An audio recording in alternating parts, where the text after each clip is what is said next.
Creality's Ender 3 V3 SE. A, B, C, D, E, F. Long name. Creality Ender 3 V3 SE. Yeah, it's a mouthful. You can see the top of it right here. I've got it running right now. This is not a sponsored video. When I got this printer, I bought it. The Creality didn't give it to me or anything. And I did an initial video on it, I think close to a year ago when I got it. And I've been putting it through its paces since then, and I've run a lot of rolls of filament through it. And I'll give you a look here of how it's running right now. It has a quirk, and most notably is the plate that comes with it. Within a week, hopefully you can see that, see some little reflections there. I wasn't using a glue stick or anything else. As I would bend this and flex it to pop my parts off, the surface came right off with it. It just cracks and splits, and hopefully you can see there's a lot of little dings and stuff in there. So this is actually a base for under a laser now on my CO2 laser when I'm making unicorns. So that's what I use this for. I just use the back of it. What I put now is a PEI plate on here, and it's an aftermarket, it's not Creality. It's made by UPay. Yeah, one of them Amazon Chinese brands, but it works fine, and you don't need to use a glue stick with it or anything else, and prints release easy. It just works. And that's one of the things with me about not just 3D printers, but lasers or a heat press or anything like that. It just needs to work. If I've got problems with it, it's going to go. So I'll give you a little close look here of this thing running. And it's quicker than a regular Ender 3 V2. It does print quicker, but it's not as fast as, for example, my Bamboo X1 Carbon or this Kitty X Smart 3 right over here in the corner. These are Core XY printers, and they're not what they call bed slingers, which are what they call this type of printer here. I'll get you in, kind of see how it looks there, and I'll be back.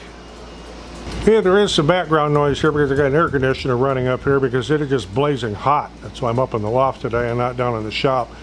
You can see the Ender 3 V3 is on the right, and to the left there is an Ender 3 V2 that I have modified and put a side spool mount on, which I've done with a few of my printers, and that one just finished the job. And the Ender 3 V2s they're workhorses. They work. They have their little quirks, special limit switches going out constantly. But as long as you keep the belts tight and keep your bed level, keep your filament dry, you won't have any problems. So is it any good? Well, yeah. Would I buy another one? No. And the reason being, I'm going all to Core XY now because I have 16 3D printers, counting my 2 Core XY ones, and they make parts so much faster. And I need to run in what they kind of call production mode, and being able to get them cranked out faster. And I'm leaning towards more of the X1 Carbons from Bamboo Labs because they have the AMS on there, and I'll explain that in another video. But as far as a bed slinger model goes, I mean, if you're a hobbyist or you're just making a few things to mess around, or maybe you're just going to start to sell a few things here and there, yeah, this is just fine. This will do the job, no doubt.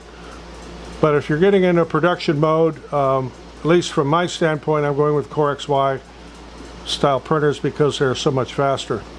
Now, with that said, I will put a link in the description where I bought this. I bought it on Amazon. You probably heard some bad stories about Creality's customer service if you have a problem. They're absolutely true, because I had a problem with this one. The extruder was put together with the wiring harness on there backwards from the factory. So when I plugged it in, hooked everything up, nothing worked. And it went back and forth. I even had to send them a video of it not working. That was brilliant. Okay. But I did finally figure it out on my own. I got a schematic I downloaded from somewhere, how it was supposed to be, and then I figured out that the wiring harness had been installed backwards. Took the plastic off. I have a video on it on my channel here of what I had to do, but that fixed it. Since then, though, it's been just fine. So if you got anything out of this, appreciate it. Getting a thumbs up always helps the channel, it helps the algorithm. Of course, we're always looking for subscribers, just like every other YouTuber. And we also have a Wednesday night live stream every Wednesday night at 6:30 at Central Time. Central Daylight Time right now. So come on and join us if you have any questions about your 3D printers. I'm generally do the live stream from up here unless I'm out of the country or something. But I'm usually up here, I'm around my printers, and we also answer questions about lasers and CNC. So make sure you join us. I'm Roger in the shop. Thanks for watching. See you in the next one.